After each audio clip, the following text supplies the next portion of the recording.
Сайн байцгаана залуусаа. За тулгын согт автоморил. За дараагийнхаа дугаарыг яагаад жоохон удааваа гэвэл нэгдүгээрт ургацын баяр болж илаа. Хүмүүс амарч ахт би ажиллаж илаа. Хоёрдугаарт жоохон хүнд хэрэг бэлдсэн чинь буруу зөв яриад тэгээд нэг удаа бэлгээгээд үтсэн чинь таалагдахгүй болохоор нь густгаад тэгээд дахиад биш гэдэг өнөөдөр сууж гин. За одоо хэрэгтэй орцгоё. За энэ хүү хэрэг нь болохоор 2015 оны 2 сард цагдаа хэлэлцэд нэгэн зэрэг маш олон дуудлага ирдэг.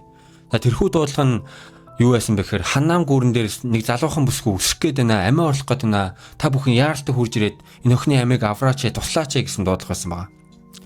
Тэгээд цагдаа болон онцгой байдлынхаа охинтой маш удаан хугацаанд ярилцаж ятгасны эцэст охины амийг авч чаддаг.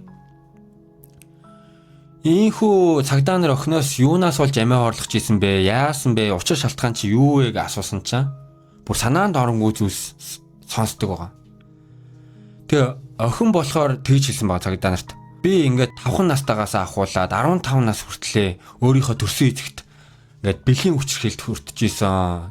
Тэгээд надад одоо ингээд амьдрах ямар ч хүсэл зориг ингээд байхгүй. Тийм болохоор би ингээд амиа орлох гээд гүүрэн дээрээс үсэхгээ байж исэн гэсэн яриаг өгсөн байгаа. За энэ охин тухайн үед 24 настай байсан бөгөөд энэ охиноос гадна дахиад нэг хохирч байсан. За тэр хохирч хэн бэ гэхээр энэ охины төрсөн эгч байсан байгаа.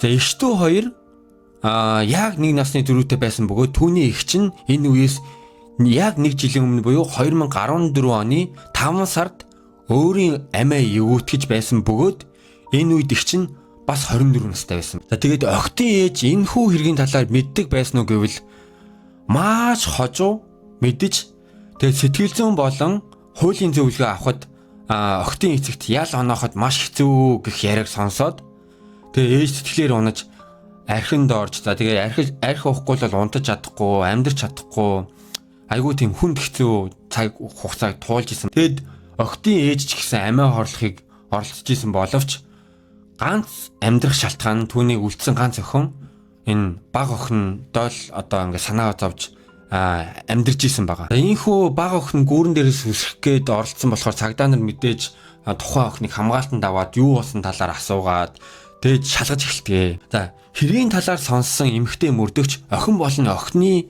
ээжэд тусалж чадхаа амлаж түүний эцэгт зохиох ёстой ялыг өөрүүлнэ. Тийм болохоор бүх үннээ итгэлтэйгээр надад яриач гэж гуун ятгаж ээжээс нь гэрчийн мэдүүлэг авч эхэлсэн байгаа. За ээж нь мэдүүлэхдээ болохоор талигаач том охин байна. 1-р ангид ордог жилдээ миний өрөөний хаалганд ингээд түгжээ тооч хийгээд өгөөч. Аав байгаа мó? Аав гэртээ байгаа мó? Аав гэртээ ганцаараа байх юм бол би гэрлүүгээ орохгүй энэ төр гэж ярьж эхэлдэг байсан байгаа.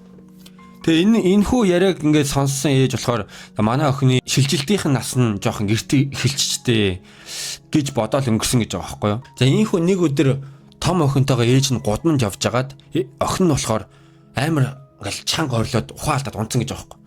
Тэгээд ээж нь яасан бэ? Юу нүвцсэн бэ? Юу болохоо гэж яач вэ ээж вэ гэд ариуч юу босгож ирээд асуусан чинь охин нь болохоор авга имээтэй адилхан хүн байхаар нь цочоод ухаалцлаа ээж санаа зовох шаардлагагүй та бити санаа зовоорой гэд орхисон гэж байгаа. За тэгээд ээж нь энэ бүхтийг ингээд тухайн үед эргцүүлээд за ингээд миний охиныг эмээ болон аав нь ингээд дээрлэхэд байгаа юм байна да. За зодоод байгаа юм байна даа л гэж бодсон байгаа байхгүй. Энэ үеэс ахуулаад ээж нь зөвхөн гэртэл байдаг байсан ээж нөгөө зөвхөн гэр орны л ажил хийдэг байсан ээж жолоо барьж сураад жолоо барьж сурсныхаа дараа автобусны жолоочлоод за тэгээд жоохон ч гэсэн орлоготой болоод хоёр охиноо аваад энэ нөхрөөсөө салахаар шийддэг. За энэ салах үед бол том охин 16 настай, бага охин 15 настай байсан. Одоо хамгийн сэтгэл өвтгөн хэсэг нь болохоор мэдээж ээж нь хоёр охиноо тэжээхэнд бол бүр 3 ажилд эрэг хийдэг гэсэн үг байхгүй юу? Ингээл автобусны жолооч за тэгэл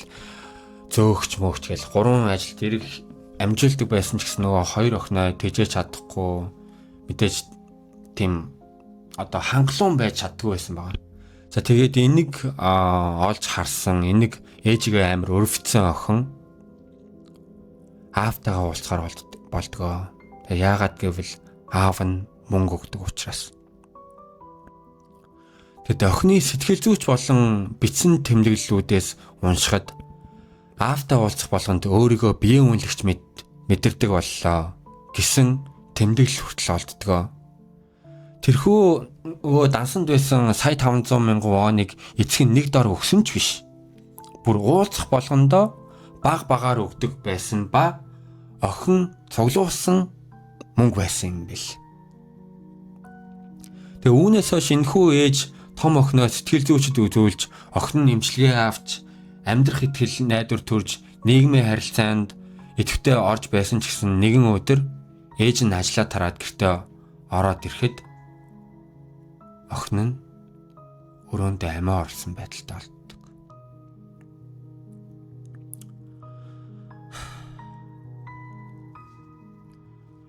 Ингээд эгчигээ эмээдээ зодуулж байгааг харсан баг охин хүртэл энэхүү муухай хэргийн талаар, энэхүү муухай зүйлийн талаар хэндэж хэлж болохгүй юм байна гэдэг одоо тийм бүр бодолтой болоод трауматай болсон гэж байгаа байхгүй юу.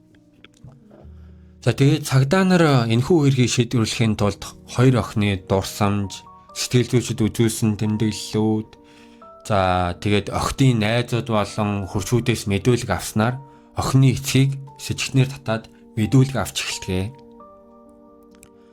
За тэр эцэг нь болохоор мэдүүлэгтээ бүр хүний ойд буумааргүй бүр муухай мэдүүлэг өгсөн байгаа. Мэдээж нөө том охин энэ үед нас барцсан байсан учраас том охиныгоо болохоор тэгж хэлсэн байгаа. За би том охиндоо бол хүчрхийл байтугай ингээд гарч хурж үзээгүй. За яг хуу бага охины хувьд бол тийм зүйл байхын хувьд байсан. Тэгээ яагаад гэвэл манай бага охин илүү хөөрхөн байсан учраас гэж бүр одоо ийм бүр үнэхээр муухай хэлэх үг олтгооргүй юм муухай мэдүүлэг өгсөн байна. Цагдаа прокурорын байгууллагынхан охидын эцэгт шүүгчээс ингээд ял авч өгөхөд маш хүндрэлтэй байсан байна. Яагаад гэвэл энэ үед том охин аль хэдийн нас орцсон, нотлох байрамд дутуу. Тэгээд энэ хэрэг чинь маш олон жилийн өмнө болж өнгөрч ирсэн болохоор нөгөө хэргийн хөөлцөх хугацаа ингээд бараг л дуусчихсан байгаа. Мөрдөгчд тэгээд маш олон нарийн арга замыг сөөгчилж хуулийн бүх гаргалгааг ашиглан байж шүүхээс энэ охидын эцэгт 8 жилийн ялыг авч өгч чадсан байгаа. Шүүх хурлын маргааш өглөө нь энэ охидын ээж нөгөө хэргийг дааж авсан эмэгтэй мөрдөгч рүү залгаад мөрдөгчөө танд их маш их баярлалаа. Өчтөр орой зүүдэнд маань манай том охин орж ирлээ. Тэгээд том охин маань амар тийм жишгт талаас над руу гүйж ирсэн. Ээжээ баярлалаа. Хайртай шүү. Та юунд ч одоо битээ санаа зовоорой гэсэн зүүдлээ.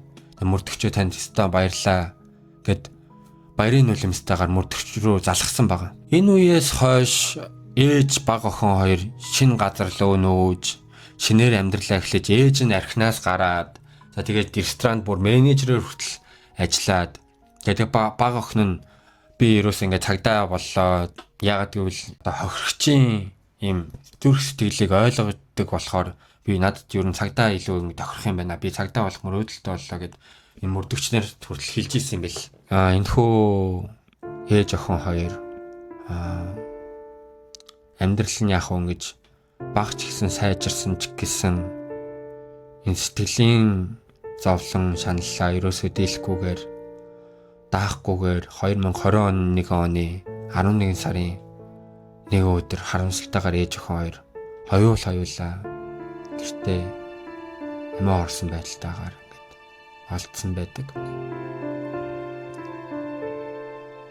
Тэгээд энэхүү одоо аав гэж хэлэхэд аав эцэг хүн гэж хэлэхэд үнэхээр хэцүү юм муухай. Одоо араатан хүртэл үр зулцгаа одоо адуу хүртэл үр зулцгаа гიშгэдүүгээд тийм үг байдаг шүү дээ. Тэгэхэд охтуудынхаа эхнэрийнхаа ингээд амьд хурцл байдаг. За тэгээд ийм муухай эцэг байх эрхгүй хүний талаар ярьлаа. Тэгээд би энэхүү үрийг ерөөсөө яриха болиг бас амар хүнд хэрэг юм байна гэд бодож ирсэн чинь судалгаа байт юм билээ. Солонгост бол насан туршийн хүүхдийн хүчирхийллийн 30% нь ойр дотныхон аав нь, төрсөн ах нь, за тэгээ өвөө нь хамаатан садан байдаг гэж байгаа юм. Монголд бол 60% гэж байгаа. Ойр дотныхон хүн насан туршаагүй охтыг хүчрхийлдэг юм хэрэг маш олон байдаг талаараа олж мэдээ. Тэгээд ярих болох гээд байжсэн чинь за ерөөсөө энэ хэргийн талаар заавал ярих хэрэгтэй юм байна гэж бодоод камера асааслаа. Тэгээд хүүхдтэйгээ сайн ярилцаарай, хүүхдийгээ сайн анзаараарай, хүүхдэд хайрлаарай. Би одоо өөрөө 2 охин дүүтэй, 1 бяцхан охинтой юм аав хүний хувьд, ах хүний хувьд маш эмзэглэмээр юм хүн тэргийн талаар ярьж дуусглаа. Тэгээд хүүхдийн төлөө бүгдээрээ заа гэж хэлцгээе. Тэгээд намайг дэмжээрэй. Subscribe дараарай, лайк дараарай. За тэгээд дараагийнхаа дугаараар уулзцгаая. Баяртай.